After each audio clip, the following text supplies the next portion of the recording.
Peace and blessings, family. And before we even get started, I want you to look underneath this video and I need you to hit that like button. This helps this go out a little bit more. And I also want you, right next to the like button, you got to subscribe. You got a share button because I need this shared, because we're going to talk about code today, and the code has been the definition of that has been muddied so much. I need to make clarity of what that term really means. Also hit subscribe. And if you go into the comments, well, not the comments, but the description section, hit that Cash App. All right? Because we are gonna review the Let Me See Your Transcript interview with this guy, Lanier. I never seen this guy in my life. Don't know about him. He's supposed to be retired. Okay, I guess I've missed you for the past couple years. But we're going to go over the interviews, the good, the bad, and the ugly. All right, and for short, I'm going to call Let Me See Your Transcript Limsite. This is just for short. So whenever I say Limsite, it means the girl let me see your transcript.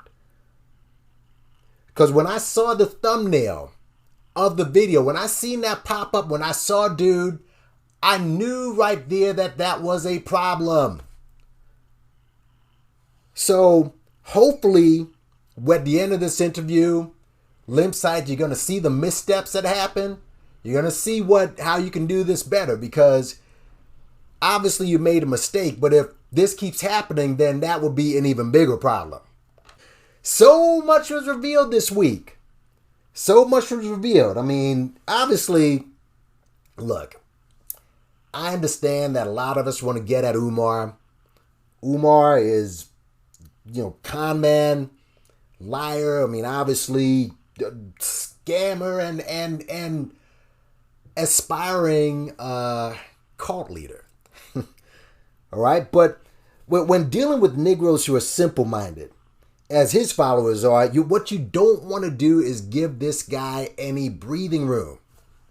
You don't want to give him rope. And I feel that, again, inadvertently, I'm going to give you the benefit of the doubt, you gave these guys rope. So let's get into it. But before we even get started, let's set the tone by reading that article from this Mr. Lanier. And the article is called Catch Him If You Can, The Life and Lies of Umar Johnson. Let us begin.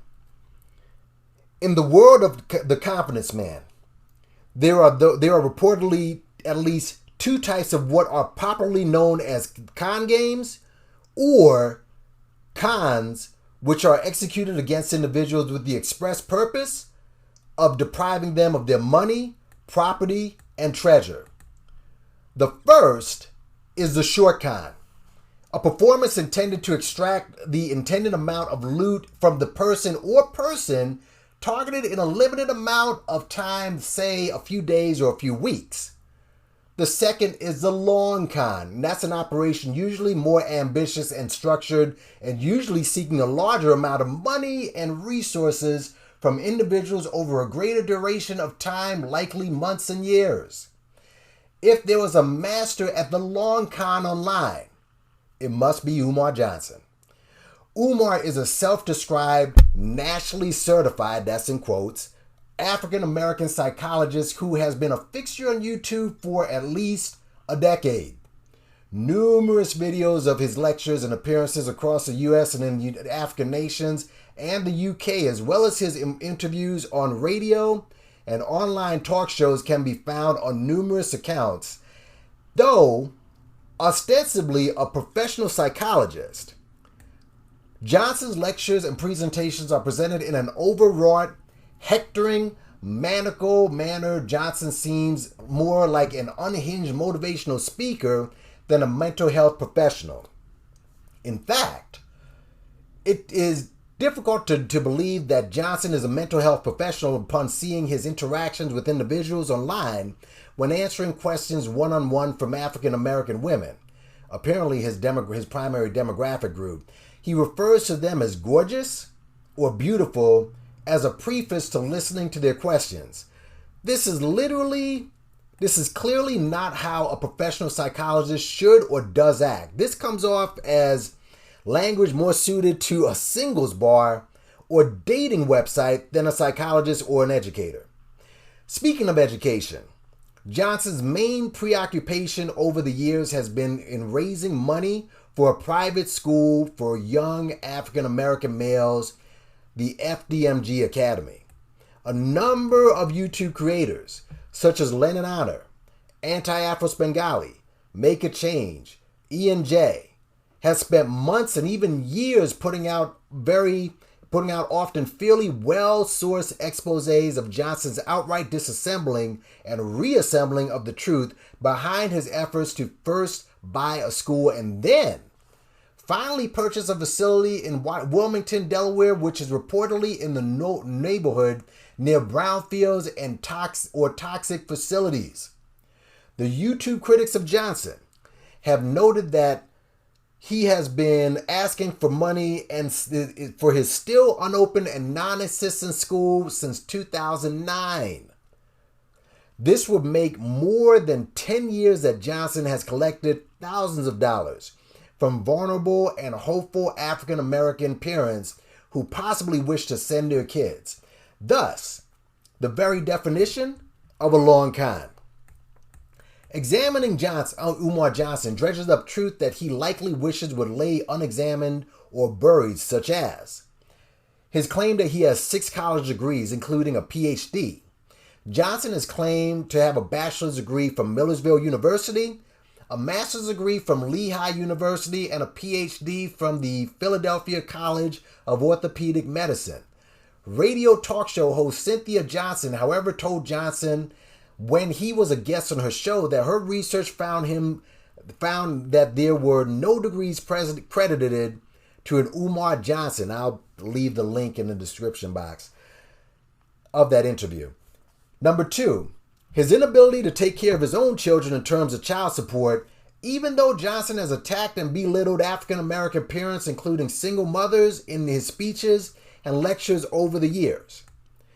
3, his criminal record, which includes charges related to cocaine. That's still being investigated. I don't know if he did or didn't, but if it comes out like that, I wouldn't be surprised. Number 4, his claim that he was related to the 19th century speaker and activist Frederick Douglass, which was repudiated by the descendants of the family members of Douglass. And number 5, his real name is Jermaine Shoemaker, not Umar Johnson. And this is probably scratching the surface, you think? There are likely more discoveries to be made about Umar Johnson. It strikes this writer that what Johnson has done is what any successful con artist does. Study and research for his potential role, and then plays it to a hilt by giving the impression of knowledge and professionalism. One can imagine that Johnson read and stole the rhetoric from Dr. Amos N. Wilson, appropriated the emphasis on African American boys as well as the occasional suit and tie appearance from Dr. Jawanza Kunjufu, and mixed with some of the work from Dr. Francis Cress Welsing and with an overall emphasis on the ideology of Marcus Garvey. Then, Johnson adopts the style of such researchers as Steve Coakley by lauding elements of history and politics in his lectures and talks, blends everything in a stew of Pan-African politics, and the result is seemingly a simplistic but slightly complicated persona which appeals to different sectors of the African American communities. It is no wonder that Johnson retains a certain amount of loyalty despite numerous online exposes of his life and career. In the end, Johnson reminds one of an off-center, brasher, brusque, egocentric, down-to-his-heels version of Mickey Briggs in the BBC series Hustle. Thus, one should keep in mind that anytime Johnson appears anywhere, including the more recently on the Fox Soul channel, the con is on. Let's deal with the elephant in the room. Because when I saw the screenshot, I said, uh-oh. And on my first glance, I said, maybe he's Hawaiian. Maybe East Indian. Maybe he's Arab. But one thing that's abundantly clear, he ain't black. And when he started saying, I know nothing about African American media, and he had no interest in promoting this piece, and I know that Black Anonymous had asked him to promote the piece, to me, it's something that you didn't have to do. Right? In fact, that should have been a red flag right there that he didn't, that when he said, I know nothing about African American media. And I'll explain all of that. But what was he saying that was so new? He talked about the short and the long kind. I mean, how many times have we heard Monty Woodgrain say this? He talked about the maniacal bullshit rhetoric he spews in his speeches. Again, we've gone through this. His approach with his female, we know about the cookie crunching and all of that shit. We know about the degrees. That was a good joke with the deodorant. That was funny. You gotta admit that was funny. The bomb shelter down in Delaware with the brownfields and the toxic facilities and the how he was scamming since 2009. We've already known this. His child support issues, the Frederick Douglass relation fraud, his real name, of course, being Jermaine, his stealing work and rhetoric from real scholars, the cult-like influence, check, all check marks. But what happened is he got invited in and he got a little bit too comfortable. He got a little bit too comfortable, stuck his feet up, and he just felt like he can just say anything. And I'm not blaming you for it happening, but what you have to realize that under this system, you have to be on all the time, on. Because you never know when, it happens to all of us, when you just hit with some racist shit and you're like, whoa, what is that? Like a long time ago, Rush Limbaugh, anyone who's familiar with sports, back in the early 2000s, obviously he did his conservative show, and he was allowed to do ESPN because he claimed he liked sports, blah, blah, blah. I want to do some sportscasting. So they put him on the ESPN morning show with a couple of other hosts. This particular show, it had Steve Young, Tom Jackson, and Michael Irvin was on the show. And Rush Limbaugh said some slick shit about Donovan McNabb. And he said that Donovan McNabb wouldn't be as popular as he was if he weren't a black quarterback, and they're really trying to promote black quarterbacks in the NFL. Now, anyone who knows sports knows that Donovan McNabb on that Eagles team, it was him and 21 other players. All right, he had Freddie Mitchell. Well, no, he didn't have, I'm sorry, Hugh Douglas. He had Dawkins on DV. It was him and a decent defense. He had nothing. Without Donovan McNabb, they were like a 2-3 win team. He gets on a team and they win 12 wins every year. But Rush Limbaugh decided to say something slick.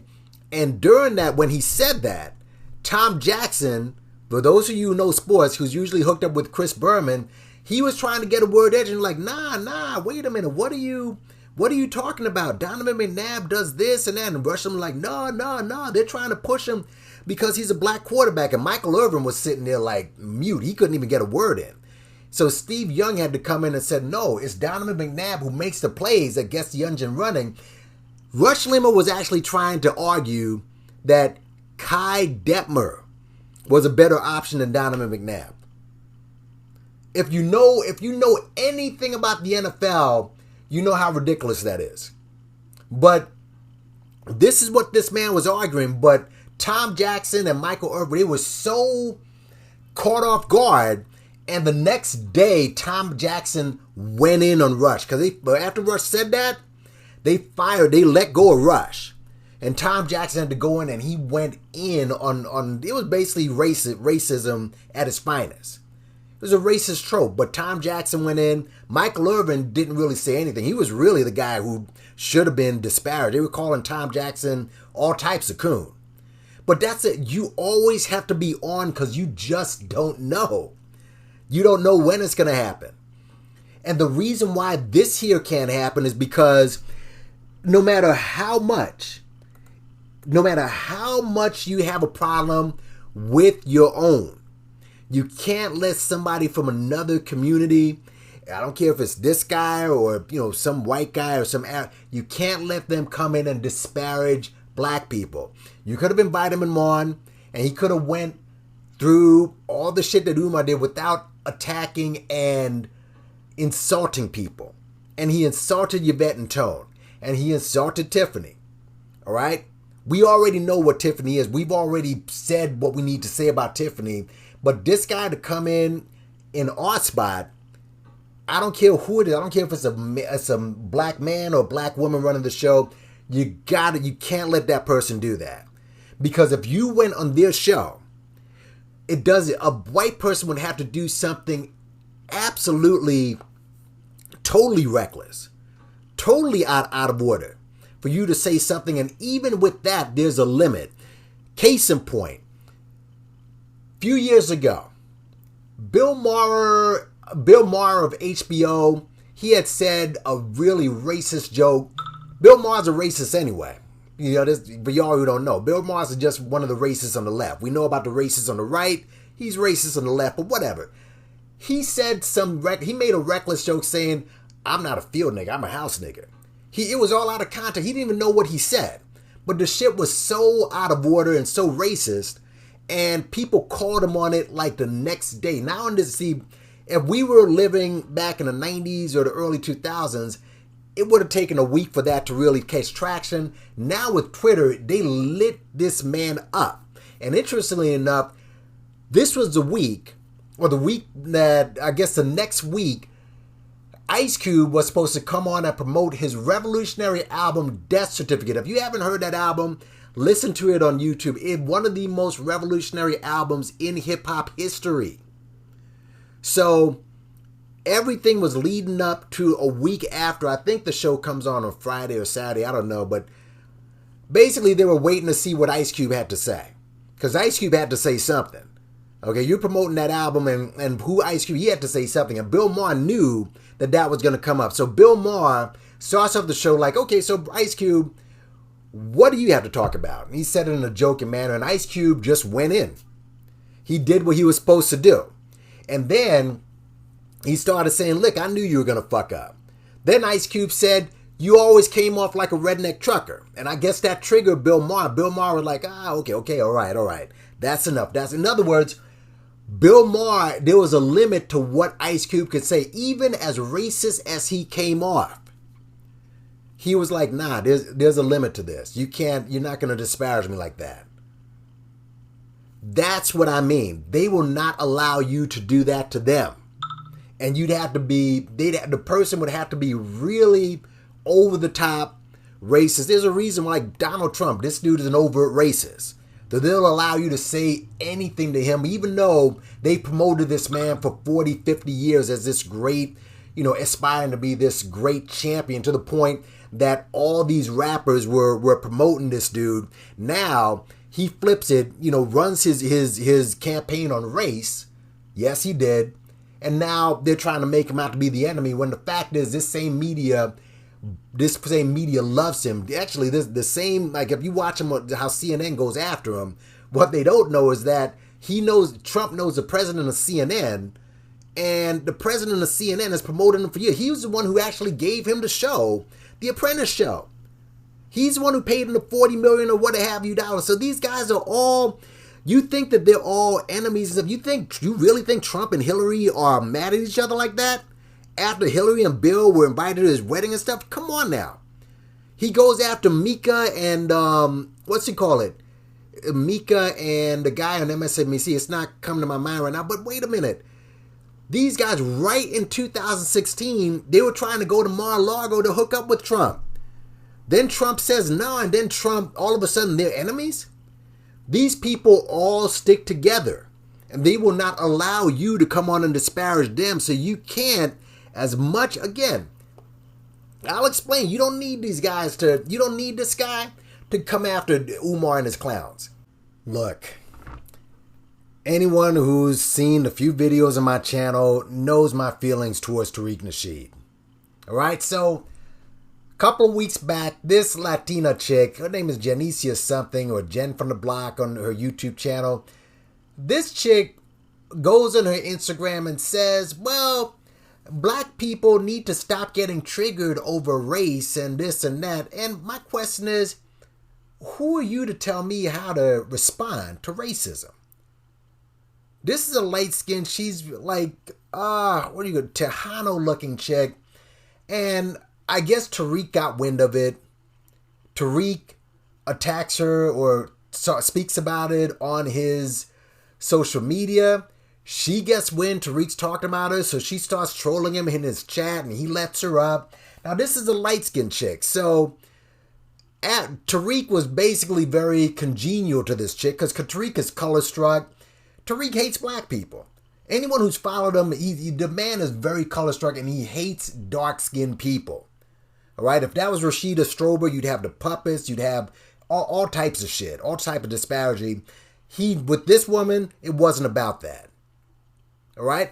But if I had her on my show and she started talking reckless about Tariq, because she said a lot of things that were correct about Tariq, but I wouldn't let her disparage. Why would I need her? I can go after him myself. All right? She does. I don't need you to say, well, blacks need to do this, blacks need to do that. Handle your community, we'll handle ours.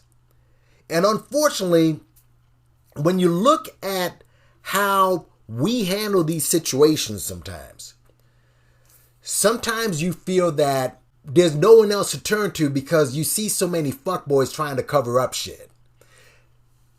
Surely some of y'all remember, or a lot of people remember, historians, when Malcolm broke up with Elijah Muhammad. And Malcolm, obviously, the breakup was pretty ugly. And listen, he got thrown out of his house. And they bombed his house. And the nation, you hear the nation side, they'll say, well, the government did that. Nah, bro, you both did that shit. You both terrorized them. So that's neither, but that's not the point here. The point is, Malcolm, despite his disagreements with Elijah Muhammad, this man always kept his mouth shut whenever, like there's an interview or there's a video of the FBI questioning him and Malcolm kept his mouth shut. Okay? But eventually, Elijah and the Nation of Islam could cry all they want. He went to the white court and had Malcolm thrown out of his house. And Malcolm had nowhere to turn. He couldn't turn to the nation. He couldn't turn to anyone else. He eventually went to the media and exposed Elijah. Elijah had relations. Elijah fathered 6 kids with 6 teenage girls. That's what Malcolm said. And all this time, the Nation of Islam, to this day, there was a guy on Soneta's platform, Melchisedeck, I think his name is. I'll leave the link down to the video. And he's talking about the only thing Malcolm X did wrong, he shouldn't have talked about no family business. He shouldn't have talked about family business. This is the type of shit that Malcolm was dealing with. You're talking about a guy in a very powerful position taking advantage of impressionable young teenagers. He took advantage of them and, in my opinion, ruined them because he got power hungry, but somehow, you don't get in another man's business. That's what he was dealing with. But Malcolm had nowhere to go. You have plenty of support to go at to deal with someone like an Umar Johnson. Here's another example. Now, I'm sure you're familiar with this chick. This is Candace Owens. Now, Lennon did a stream about the word coon and how it's a disparaging word, and I get all of that, but, sometimes the word is apropos. This is coonness. This is Candace Owens. Coonness the cockroach. And this chick, you know her jacket already. She basically makes money disparaging black people for white people. If you listen to this chick, you down with this chick, then there's something wrong with you. All right, and she's basically a grifter because she was on the left before, then she's gone to the right, and she's a grifter. I get that. So she makes a statement about Harry Styles. Harry Styles is the singer, and Harry Styles did a photo shoot. I think it was in Vogue where he wore a dress, and Candace said, well, we need more manly men. There aren't enough manly men in this society. And Noah Cyrus, she's Billy Cyrus's daughter, she responded back to Candace and she said, he wears his dress better than any of you nappy-headed hoes. She was talking about Candace. So word got out, Twitter lit Noah Cyrus up for it, and Noah Cyrus comes out with the bullshit apology, of course. Like, I am mortified that I used the term without knowing the context and history. Now, this is a chick who grew up in the South. Probably rich, but she grew up in the South. But she's telling us that she never heard this disparaging word towards black people. Okay. All right. But I know now, and I'm horrified, and I'm truly sorry, and I will never use it again. Yeah, well, in public, of course, at least. Thank you for educating me. I am in no way meant to offend no one. I am so sorry. Now, did you remember, this is Billy Ray Cyrus's daughter. Billy Ray Cyrus had the biggest hit in the history of music in Old Town Road with a black kid who was gay. A young black man who was gay. You can imagine how many words they used to describe this dude, but she didn't know about it. I didn't know this was offensive. And this is a liberal chick, and I'm like, yo, when I look at this, as much as I despise Candace Owens, you gotta tell Noah, miss, you're doing too much. You can't say that about Candace. We'll disparage. We don't need anyway. I mean, Candace has been getting a lot of softballs lately. She's been getting a few softballs and make her seem smart. Nah, this bitch is nothing but a grifting wench. All right?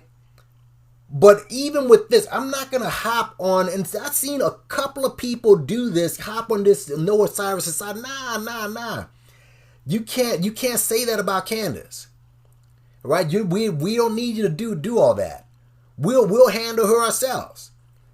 Right, Candace is basically trying to navigate and, perfect her grip. Now that Trump's in office, she's got to figure out another way to hustle people and shit. But for you, we don't need you calling her, disparaging her, calling her any names. We have the pesticide for this cockroach. And that's part of being on code. All right? And that's why I say some of y'all think conservatives are racist. These liberals are just as racist.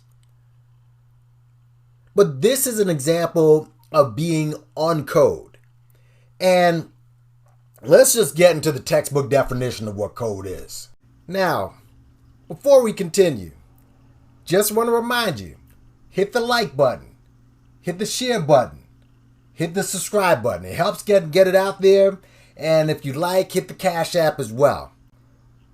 Code, unfortunately, has been weaponized against black people by black people. The term code is now turned into a slang term.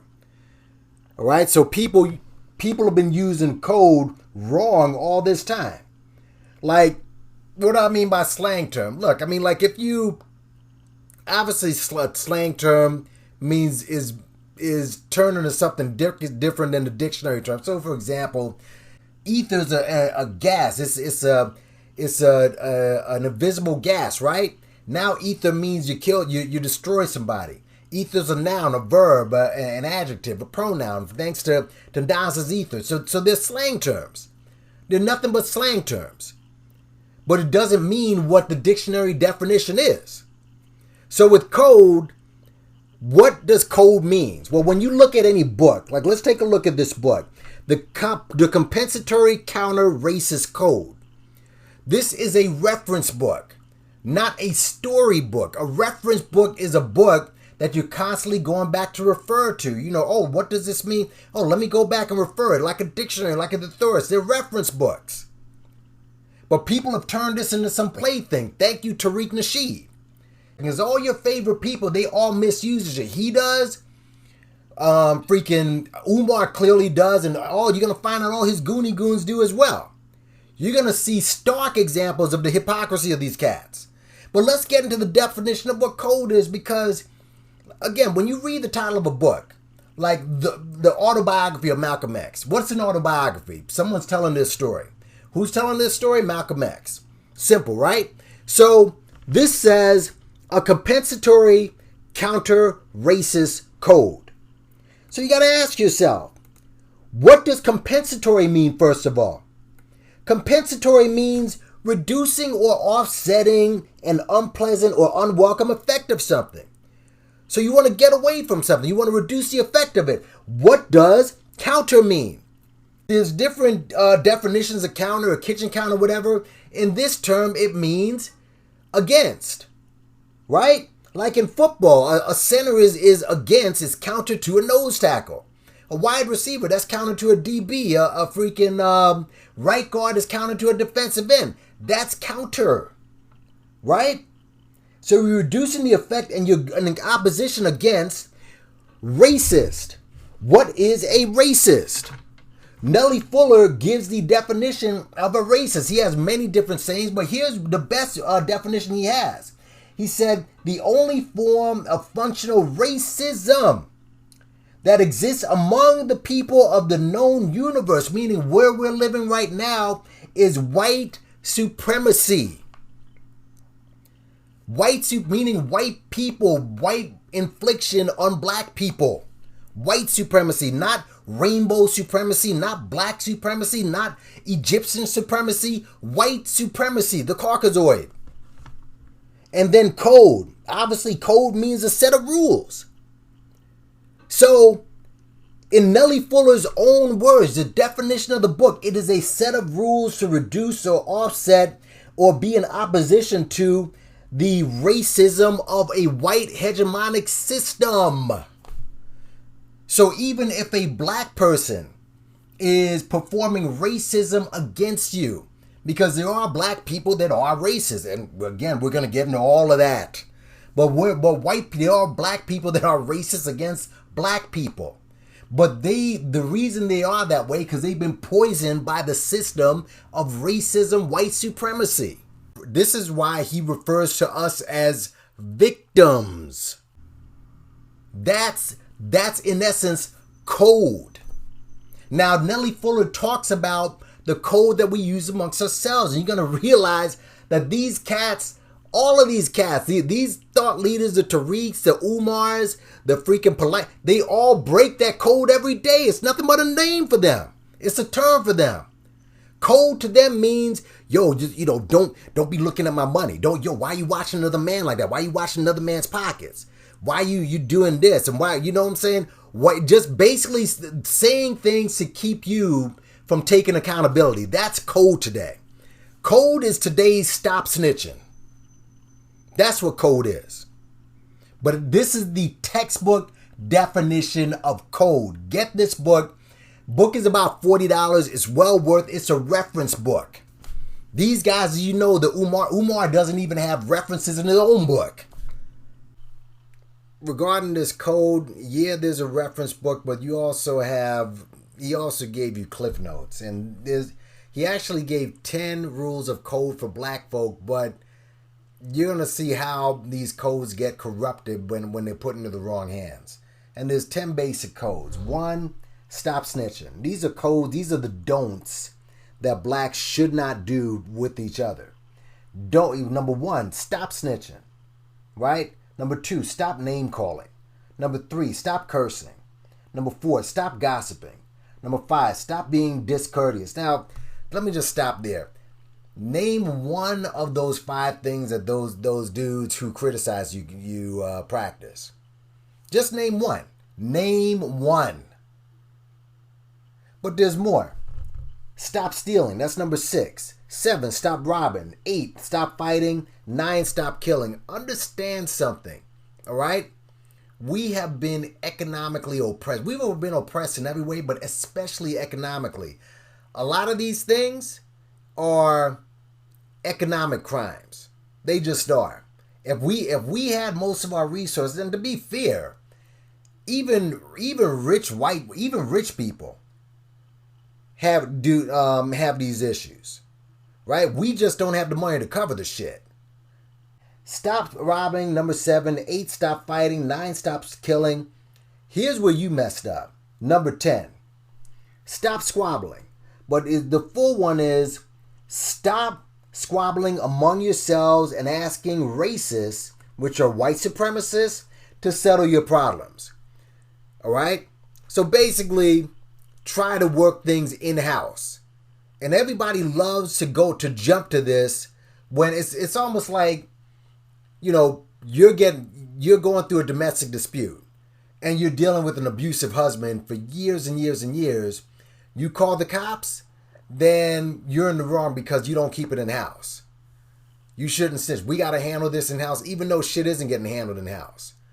We've seen what happened when we give proof after picture proof after video proof on what Umar's doing, and then once somebody from the outside sees what's happening, all of a sudden, why are you telling everybody from the outside? You see? But you thought you could, but I guess, I don't know why, Black Anonymous brought him in.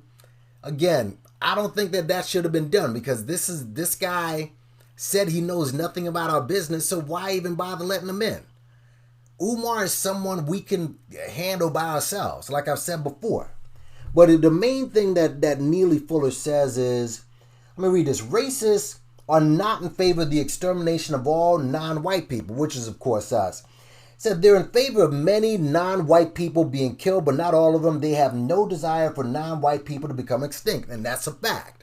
Anytime when people say, y'all can go back to Africa, that's the last thing they want us to do. All right? Imagine if every black person left the NFL. That $40 billion league, you'd have no league. Every black person left freaking basketball. How about every black person stop performing rap or hip hop? We move out of the industry. You don't have an industry. You don't have anything. They feed off of us. So that's why the last thing they want is for us to leave. Then he continues, if a non-white person becomes extinct, there could be no way for white people to practice racism. And he's right, they basically be fighting amongst themselves. Or at least practice racism in the form of white supremacy. Whites they've always resorted to violence. Just don't take my word for it. Just check European history. Check the history. We're not the ones who make up violence. And people who think that they're more civilized than black people, all I can say, kill yourself.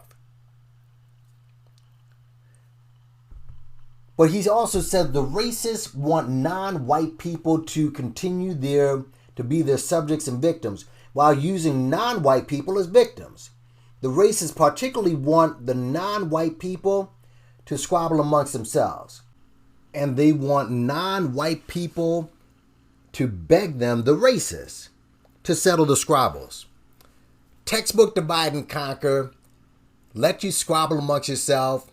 You feel there's nowhere to turn. So let me call the cops. Let me call the government. Let me call some outside force to settle our beefs. That is the issue. And what I'm saying is you don't need other people. You definitely don't need this guy to come in and tell us about Umar. All right? We don't need this guy to come in and attack Tiffany. And again, I know that she can be repugnant. We don't need him to do that. We'll handle this ourselves. And the danger is this guy's going to come in and let's say that this article blows up. If it blows up, then he's basically doing it for his own benefit. He said he's retired. Okay, but you're retired and you're going to post this shit knowing that this is a big issue in our community. So if this blows up, what do you think? He's going to reject it? Umar's a scumbag. He's not the only scumbag out there. He's not the biggest one.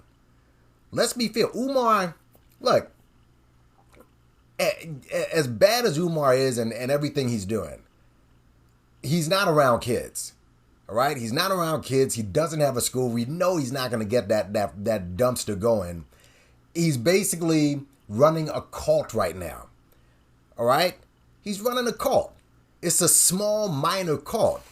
The only people you need to worry about are people who haven't heard of him. You know, maybe there's some young people who've seen him go through these bombastic rants online like, oh, this guy's real, this guy's this and that. That's what you're doing this for. You're not, fuck his followers, and I'm going to go through, just going to brief on them in a second. These dudes are fools. They're clowns. They're idiots. And when I said they are dumb, most of his followers, and I'm going to give a rundown on all of them in a second. But we don't need this guy to come in and tell us anything. And the next time, if you decide to bring someone on, always stay on. You gotta stay on. You gotta catch what they're throwing at you, because at the end of the day, they don't care about our race. And that's the issue. Now, I just wanna go ahead and acknowledge the cast of characters that Umar's associated with. And we know of when there's really 12 main ones that we can deal with here. I mean, let's just start with Tiff. Just leave, you know what, I'm going to leave Tiff alone. All right, she was the one that was hurt. She got attacked. She shouldn't have gotten attacked. She's someone who you can deal with her one-on-one. She's really not that much of a threat. I know that she runs her mouth a lot, but you know what? She did get attacked. And that dude had no reason to attack her. Just state the facts that we've all stated up to this point. So I'm going to leave her alone, even though look, on Max's live, she made some really batshit claim about water, which is nothing but a medieval myth that people didn't drink water, it was toxic. Understand how much water, there's much more water on this earth than there is land. And this is a Middle Eastern myth. This happened back in Europe, and if people just drink wine, it just begs the question, what did they bathe with? All right? And if you study the history of Europeans, a lot of them really wasn't into bathing that much. Just read your history. But it just screams a question, okay, they didn't drink it. What did they bathe with? Did they bathe in wine too? So it just, I'm going to leave that alone. I'm sure she has an answer for that too or whatever. I'm going to leave that alone. But there's her. There's that monster, that grotesque beast, Claudia. Flacco, he's a fucking, listen, this dude, I've said before, he's a mercenary. If you stay close with this dude and you think that this dude won't turn on you, you're crazy. All right? And he's just, this guy just, here's what the problem is with you dudes. The problem with you cats is that you just lie too much. That's the problem. You have issues with Lenin and anti-Afro-Spingavi. I understand that, but these guys are coming with bona fide receipts that are verified. And whenever you bring a receipt to you cats, y'all just come out and lie. Like, let's go to Claudia. This goofy chick went down to that Atlanta hyena Yelp or book signing, whatever. She went down there. She saw the windows busted. This goofy bitch, just out of her mouth before she even knew anything, said, oh man, look at how black people, look at what they do and blah, blah, blah, blah, blah. And the thing with Claudia, you gotta stop being so fucking pussified. Okay, first of all, there's something really weird about you, miss. I mean, first of all, and this is to all the husbands out there. You got a wife. Listen, if you're a husband, tell me this. You're a husband, you live in California, and would you allow your wife just to get up on a plane? You live in California, wherever you live, Los Angeles, San Francisco. Would you allow your wife to leave on a trip by herself, get on a plane, fly to Philly, right? And you can't fly to Delaware. Delaware only gets flights from Orlando to Delaware. If you fly to Delaware, it costs you literally $4,000. So you only got to take a charter flight. You understand? I was looking at Kayak. I'm like, wait, how come you can't, like, from JFK, it costs $4,000? Because you got to take a charter flight, a specialized flight. Because really no one goes down to Delaware. Why? So, you're going to go from California to Philly, either take a Greyhound and rent a car, to drive down to the worst ghetto, one of the worst hoods in the United States, called Murder Town, USA. That's the nickname of this place. And you're going to drive down there to buy lunch and sit in the middle of the hood and eat? In a dirty ass, you saw that, the courtyard that myself and that Monty went through. That place was dusty and dirty as hell. You bought lunch to sit in the middle of the hood. You see police cars. You admit, you said police cars were driving back and forth. That tells you it's a bad neighborhood. If you're in a good neighborhood, you don't see police cars driving back and forth. And if you see a police car, you're like, oh, what's happening? What's going on? Because the place ain't dangerous. It's just, that's what I mean. There's so much weirdo shit that goes on with you cats. You got Flacco. Flacco, again, dude just sits down and lies. I put out a video on Flacco because he and I were arguing on Max's stream. And Flacco said, Flacco basically, I labeled the video, Flacco fumbles at the goal line. I should have changed it to Flacco fumbles at snap, or he just trips up before he gets behind center. This dude just sits there and lies. He lied about Afro Bengali attacking those two cats that were arrested at the Starbucks. And I told him, well, everybody attacked them because they sold out for some money. Like, nah, she was... And then I posted a post in my community section showing you Jason Black, and probably Tariq definitely did. I remember that. And I bet Umar did as well. And he was like, so every time you put out proof, you just come with lies. You don't admit that you're wrong. You see? You got this Oracle chick who, in my opinion, is just crazy. She sits in front of the computer and just stares at the shit and lies with like one or no people and just talks for hours. She's just weird. And if she's not the weirdest, you got this Andrew Roberts dude. This cat is just crazy. This dude, he's now We Unlocked. This dude got some mental problems. Bro, you got mental problems. I'm just telling you straight up and down. All right? Then, something crazy happened this week. Because Max B had a couple of lives this past week. And, listen, he got everyone together. I think, look, he's been around these streets. He understands everything that's going on. And, you bring people to your live and you get some traction and people are talking. I understand. I'm not mad at him for doing that. Like I said in my other video, I don't attack people for doing what they want to on their platform. He can talk about Umar every day. That's cool for him. All right? But he brought some of these dudes on his platform, and two of them said something which made me think back to my previous encounters with some of these other cats. Like you had Crack Rock Smooth, i.e. C Rock Smooth, and you had this other cat, Craig something, and they went on there and they basically started speaking a bunch of MAGA shit and Republican rhetoric. And I said, wait a minute. I said, hold on a second. Because now everything started to kind of come into focus. Because as he talked this rhetoric, well, the Republicans freed us from slavery, and he started talking anti-reparations. Anti-reparations. And let me say something, all right? I don't care if you voted for Trump, all right? Go to my video, the Million MAGA March, all right? It doesn't matter if you voted for Trump. Trump, Biden, come on, they're all the same to me, all right? And what's funny is that, speaking of reparations, if Trump was in office, there'd be a better chance that you'd get reparations, because Trump is just a dude who just doesn't give a fuck, all right? So if Trump stayed in office, my life wouldn't be ruined, wouldn't bother me, all right? So just this idea that, because this is one of their thought processes over there, that if you're not following Trump, you're not super woke. These dudes are on some QAnon shit.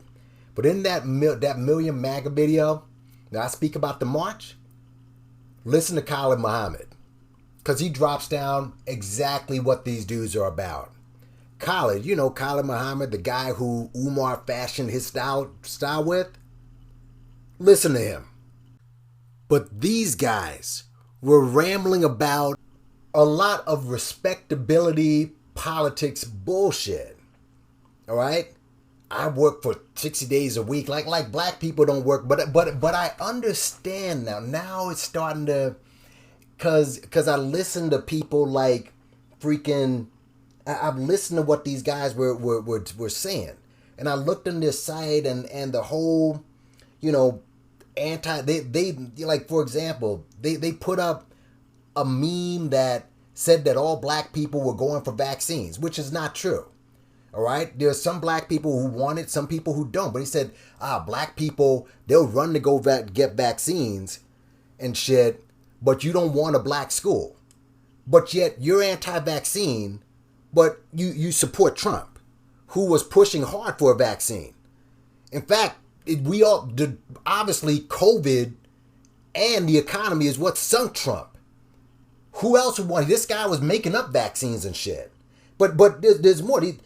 Shit where you give tepid criticisms of a guy like Brandon Tatum. You got one guy in Red Pill, his whole site has all this QAnon bullshit. Then I remember speaking to D. Durrell where he interviewed me, and he blamed the school on black people. And he said shit like, if you're poor, poverty is not an excuse to rob and steal, when poverty, just the definition of it, makes you a savage. But this guy was like saying all types of coon shit. Like, nah, if this school don't pop off, that's black people who've done that. Now it's starting to come clear now. Why you don't feel anything about old people painting houses, and why you attack Don, who is the definition, he is the face of how we've been destroyed on this planet, and you despise that. Or why you poo-pooed Leon when I said, this guy shouldn't be looking out. And this is all of these guys I understand now. These guys are black maggots / truthers / trumpets. This is why they're always pumping it. I'm an alpha male. I'm an alpha. Look at all the Trumpers. Look at all these goofy, white Trumpers. You're like, yeah, and try to, bump themselves up and say, yeah, I got all this testosterone. They got nothing. And it's not just them. You had, obviously TC who agreed with 10% of black people, black kids, getting exterminated.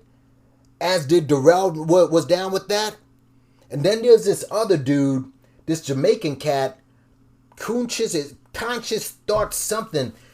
This nigga, this just shows you how weird this shit is. Every day it got weirder. This cat, when asked if you can be black or be black conscious and have a white chick, he's like, yeah, you can. And here's the reason this dude gave. He said you can have a white wife but think black, because that white wife will think that you're trying. If the white wife doesn't think you're trying to be white, it's okay. If she thinks that you're a black man, but if she knows that she's with a black man, then it can work. First of all, you're not even producing black kids if you're in that union. Secondly, many of these unions are based on a fetish that either party has. That's been proven. But here's the thing that just blew my mind. How does a white woman gauge or define if you're black? He just said it depends on who you are as a person. It depends if you carry your, like, wait a minute, how you carry your family. You don't have a black family, number one. But number two, how is it that she can define if you're black or not, and a black woman can't? Or a black man can't? What? So this is a whole bunch of, you got a bunch of dudes who are truthers / coons / trumpets / maggots / swirlers. This is a whole weirdo clique over here. You got this dude, LV, who came after me saying, oh, you got to be on code. And he's running up to TC, saying like, yeah, TC, I was trying to tell this nappy cat man, this girl shouldn't have brought this guy on her live because we gotta work this out ourselves. Who's gonna go to, nigga? You? All right? You sitting there, your whole platform was nothing but a bunch of freaking white dudes in tights. You couldn't even put out a video to fucking pay homage to Zeus, who had one of the great wrestling movies of all time. Or The Rock's father, nothing like that. And then you're up in fucking Flacco's chat, who sits down and tells lies on everybody, based on this dude Snake Lock, a guy who is not black, who has been trolling Monty Woodgrain, a black man, and you're cheering that on like, yeah, where's more shit? This is all a bunch of weirdos. And you got, Crack Rock Smooth. Dude goes up in Max's chat defending Umar. You've been defending him all this time, and you don't even know what FD or MD, you don't even understand the history of Frederick Douglass or Marcus Garvey? And Black Savage, you're just an idiot. You're just a fucking idiot. You're just dumb. This is a dude. He's a dude who likes to call everyone Asian. This dude, Black Savage, you were on the live with freaking Afro Scholar. See, this is the thing. If you're on that side, unless you pull out the knee pads for Umar, you're the enemy. So this guy, Afro Scholar, the world or whatever, this dude was trying to use some sort of balance and shit, and he was just like, oh, you an Asian. You're an Asian. Anyone who says you an Asian for any answer for that, this guy's a fool. But who says that Omar says that all the time, does he not? So these dudes, this is a whole clan of weirdos. But I understand Umar abuses and hates black people. You like that. You know that this school won't open. But you like to see black people, whether it's those old people painting the buildings out in the cold, sweeping up that sewer water, looking at Don, whether you see the poor people around. You like that. You know that the motherfucker is not going to open. You understand that. You have to, on some level, see the fuckery that's going on here. But this is why I said this has become nothing more than a cult. This whole thing is cultish, but I understand now why you want this to continue, because this is like this is like some sort of fantasy, some type of abusive porn that you're looking at. And speaking of that, this guy Stephen Gaetano, who was made on Max's live the other day, this Stephen Gaetano couldn't even stay on his square. There was only a couple of people online. I went on your platform. Everybody was screaming at me, and I had no problem with that. And you cut me off the line. I didn't run. You cut me off the line with y'all asking me the dumbest, most simple-minded questions. I had no problem with that. But this Steve Gaetano cat goes on there, and he can't even stand on the square with the lies he told on Umar, on Lenin. But you're still rolling with this cat. This is your team right here. What type of dude sits around online? You claim to be this alpha male and you're not a beta male, and this person's gay, that person's gay, but you sitting online for 2-3 hours with an openly flaming hot gay dude to talk about gay sex.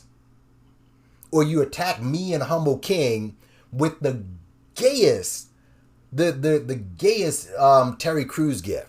What does that Terry Crews gift have to do with me going to Atlanta and pointing out that Umar lied?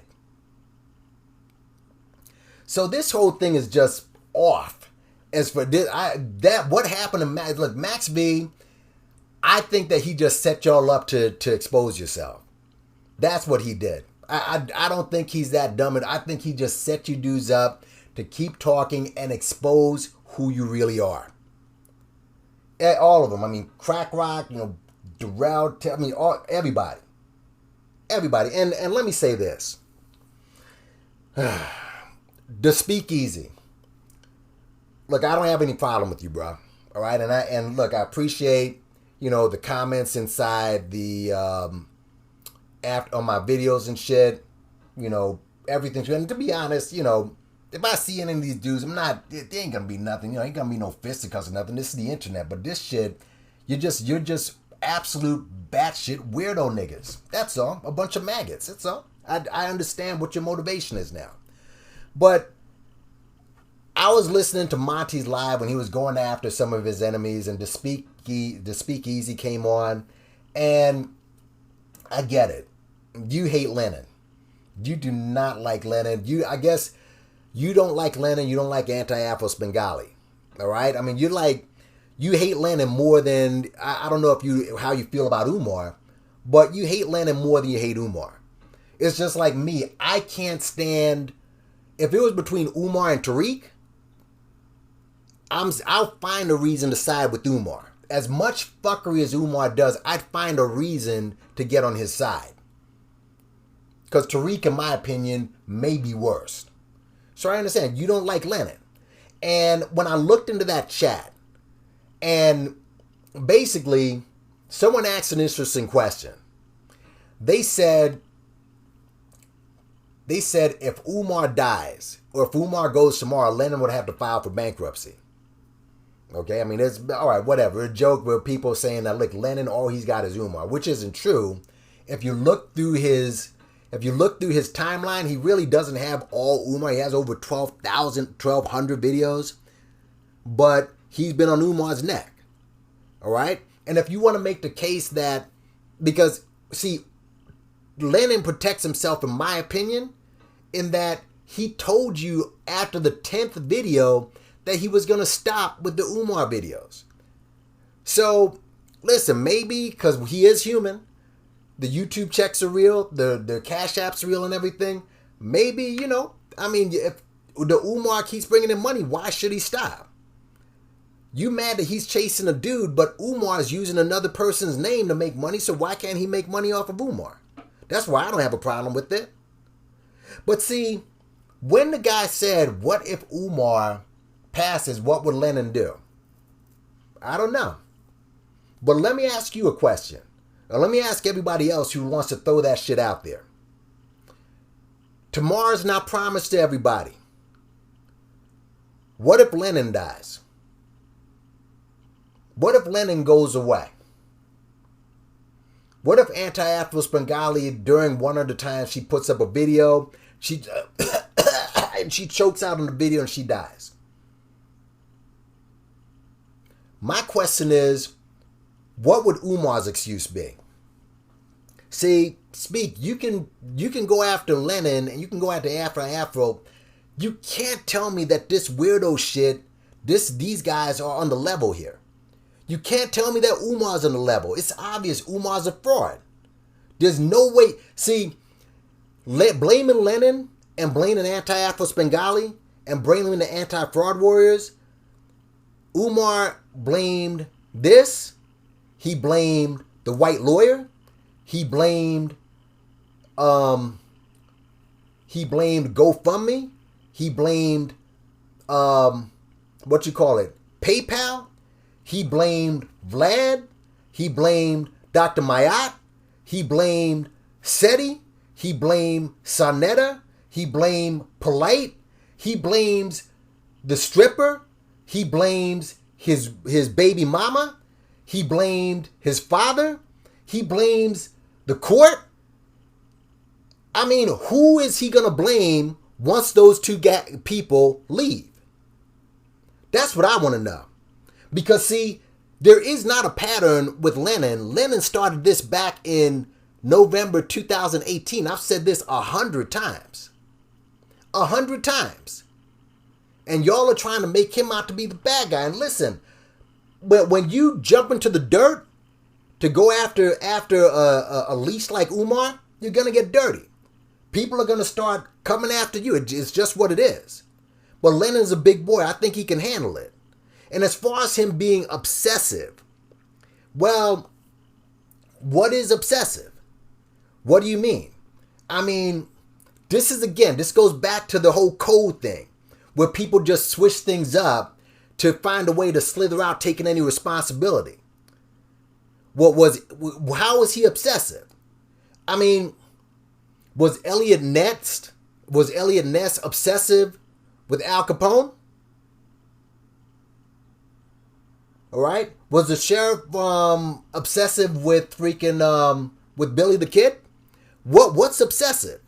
Like I'm a big Steph Curry fan. I just watched a video of a dude just tossing up 100 straight free throws, just 100. It's just fucking sick. Everything. He's arguably the greatest shooter of all time.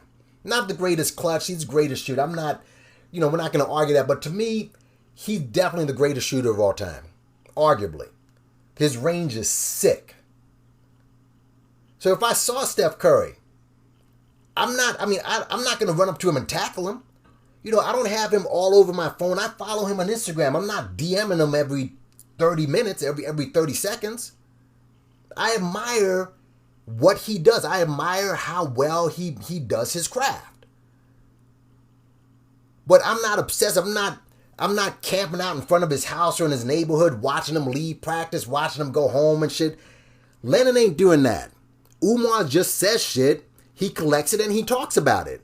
That's all. Does he stretch it out, like a 5-minute setting to 4 hours? Okay. He's having fun with his audience. If he's making some money, that's fine. He's entertaining people during the pandemic. I ain't mad at him. I go to his chat. I press the like. I get that shit out there because Umar is a bitch. So let that shit come out there. And Umar said something very interesting too. He said this just recently. He said, well, there are 24 YouTubers that are coming after me. See, there goes another excuse again. There goes another excuse. Here's how lame that excuse is. Lennon is the biggest YouTuber. He has 67,000 subs. It's a lot compared to me and some other people. 67,000 subs. But that's nothing. When you compare what other YouTube, you got the Young Turks go after Trump every day. They got 5 million subs. You see Trump even mentioning Chenk's name? How about this? Jason Black and Professor Black Truth. Every weekend they go after Roland Martin. Every stinking weekend. Go check his Twitter feed. Go check his Facebook feed. Is he obsessed with Roland Martin? You see, Roland Martin's, his show is still moving on.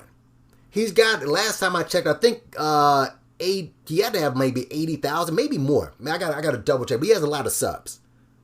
He's not mentioning he's not putting out videos or lies like, oh man, Jason Black, who has over 100,000 members. Tariq has over 100,000 subs. Tariq is a big platform. He takes shot at Roland Martin every day. Do you see Roland Martin making videos? So you got 24 little bitty YouTubers who, if you average it out, maybe we got, and it's top heavy with Lennon. So maybe we got what, like 5,000 per. You know how weak that dude is if that's the case? You just got a couple of YouTube. It's another excuse. So I get it. You hate Lennon. All right? You don't like Lennon. I get it. There's some people who have turned on Lennon. Let's just keep it a buck. All right? But at the same time, you turn it. What if Lennon goes? What about Umar? I'm waiting for the next excuse. What is the next excuse for Umar? So, bro, that's all I need to say, bro. And listen,